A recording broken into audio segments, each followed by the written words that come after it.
Doctrine of rare case है, ये सबसे पहले आई कहाँ से, मतलब ये जो टर्म है ये निकली कहाँ से। तो ये एक केस था Bachchan versus state of Punjab, ये 1980 में आया था, जिसमें कि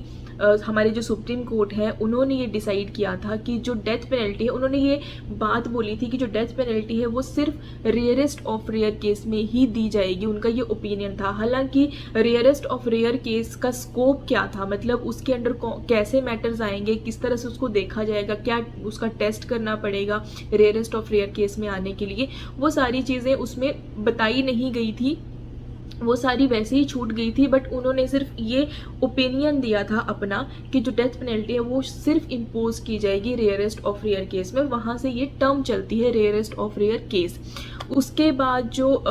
थोड़ी सी क्लैरिटी जो आती है वो आती है हमारा ये मच्छी सिंह केस, जो कि 1983 में आया था, जिसमें कि क्राइटेरिया डिस्कस किया था, थोड़े से जो पॉइंट्स हैं वो बताए गए थे, एक स्कोप जो है वो तैयार करके जजमेंट में डाला गया था कि रेयरेस्ट ऑफ रेयर केस में कौन से मैटर जो है वो आएंगे। पॉइंट्स क्या थे जो उस जजमेंट में आए थे, जिसके बेसिस पे हम स्कोप जो है वो डिसाइड कर सकते थे रेयरेस्ट ऑफ रेयर केस का, वो थे कि manner of commission of murder, मतलब कि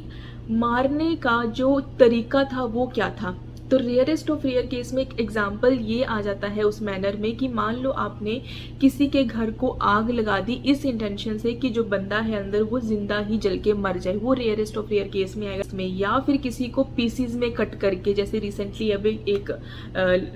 मैटर आया था जिसमें बॉयफ्रेंड ने अपनी गर्लफ्रेंड को जो है वो पीसीज में कट करके फ्रिज में रखा हुआ था, वो सारी हीनियस क्राइम है, मतलब कि आपको सुन के भी ना आपके रोंगटे खड़े हो जाते हैं कि ऐसा कोई कर भी कैसे सकता है। तो ये सारे जो मैटर, मतलब उस बंदे को मरते टाइम कितनी ज़्यादा तकलीफ हुई है, ये सारी चीज़ें कंसीडर की जाती हैं, तो वो जो मैटर है वो रेयरेस्ट ऑफ रेयर केस में आते हैं।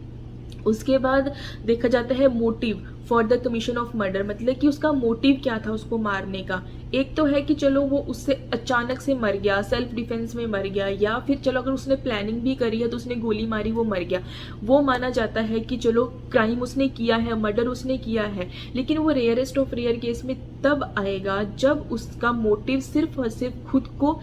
एक बेनिफिट के तौर पे लेना हो, मतलब कि उसने कोई बदला नहीं लिया या उसने कुछ ऐसा नहीं किया कि उसके अंदर गुस्सा नहीं था उसको लेके, लेकिन सिर्फ अपनी प्लेजर के लिए या अपने आप को फाइनेंशियली गेन करने के लिए वो सारी चीज़ें जो है वो कंक्लूड की जाती हैं, और उसके बाद ही जो है वो पनिशमेंट डिसाइड होती है। जो थर्ड पॉइंट इसमें डिसाइड किया था वो था कोई ऐसा पर्सन जो कि स्टेट को या फिर हमारी कंट्री को नुकसान पहुंचाने के लिए, जस्ट क्योंकि उसका जो माइंड है कि हमारे साथ गलत हुआ है, हमारी कंट्री हमारे साथ गलत करती है, उस माइंड सेट से जो है वो उसने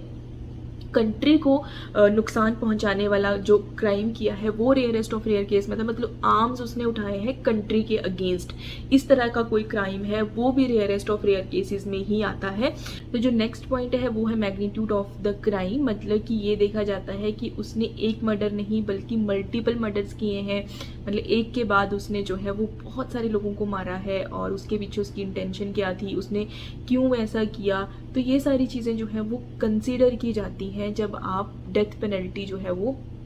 अनाउंस करते हैं हमारे सुप्रीम कोर्ट, हाई कोर्ट, जब भी जो ये चीज़ें डिसाइड की जाती हैं। तो ये था कि और उसके बाद आता है personality of the victim of the murder, मतलब जिसने मारा है, जिसने मर्डर किया है, उसकी पर्सनैलिटी क्या है, मतलब कि क्या वो मेंटली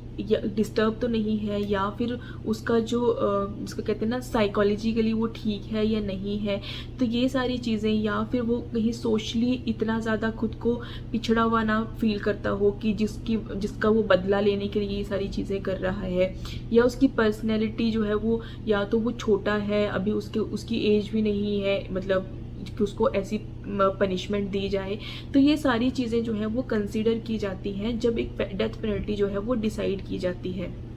तो अभी जो रिसेंट जजमेंट आई थी 21 मार्च को, अभी रिसेंट ही ये आई है, उसमें भी यही बोला गया है, सुप्रीम कोर्ट ने जब रिव्यू पिटीशन को जब दोबारा से रिव्यू करा तो यही बोला गया उसमें कि जो डेथ पेनल्टी है वो हमेशा रेयरेस्ट ऑफ रेयर केस में ही दी जाएगी। ये पहले भी बहुत सारी जजमेंट में बताया गया है और इस जजमेंट में भी यही बात करी है, और इसी को जो है वो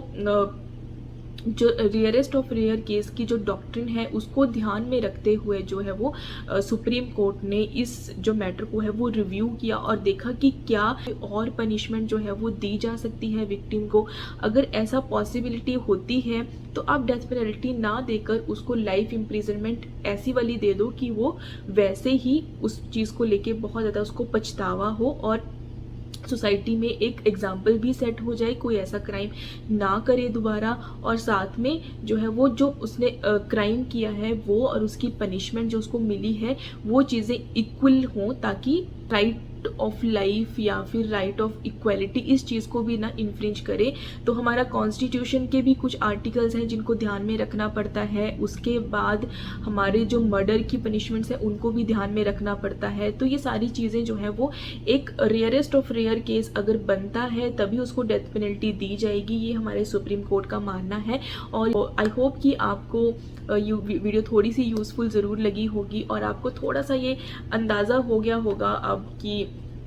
किस तरह से जो है वो मैटर्स जो है वो कोर्ट में लटकते हैं और क्यों लटकते हैं इतने सालों साल। क्योंकि बहुत सारी इन्वेस्टिगेशंस होती हैं, बहुत सारे फैक्टर्स हैं जिनको देखना पड़ता है, बहुत सारे एक जिसको कहते हैं क्राइटेरिया जिसको फॉलो करना पड़ता है पनिशमेंट देने से पहले। तो आई होप कि आपको थोड़े से चीज़ें जो है वो मेरी कनेक्ट की होंगी, समझ आई होंगी, जो मैं आपको समझाने की कोशिश कर रही हूँ। और अब मिलती हूँ नेक्स्ट वीडियो में। आज के लिए बाय बाय।